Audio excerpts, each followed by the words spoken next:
go. Hey, good morning.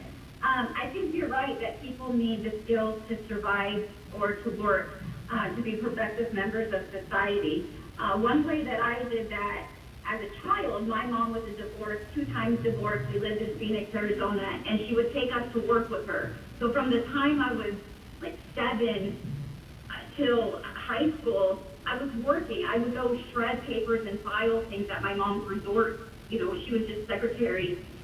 So that instilled in me the ethic of work. And then in the Navy, even though I would have some alcohol problems and I would get in trouble, because I was such a good worker and had that ethic of hard work, it helped me through and got me through. And then as an adult, became a mom, I decided I needed a job to be a stay-at-home mom. And I went through Montessori training at Loyola here, Baltimore, Loyola, Baltimore.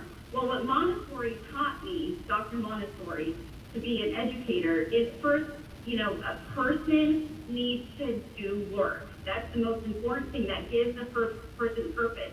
And learning that skill then helps you be a productive adult of society. And so, yeah, I think, how do we get adults to learn that if they weren't taught that as a child?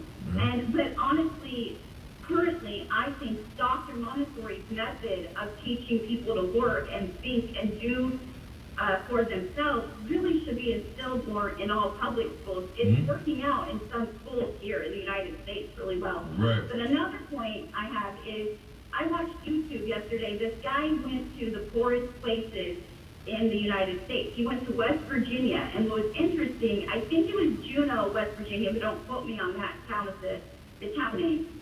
Kennedy started food stamps, and poor West Virginia, those poorest places, they're like ghost towns now, or the people that live there aren't doing well. It's just rampant with drugs. Why is that? Why did this government subsidy food stamps end up in this, nobody's working and just on drugs? Well, one of the reasons is the industry was taken away. The coal mining, the strip mining, that America having jobs for itself, what Trump wants to bring back.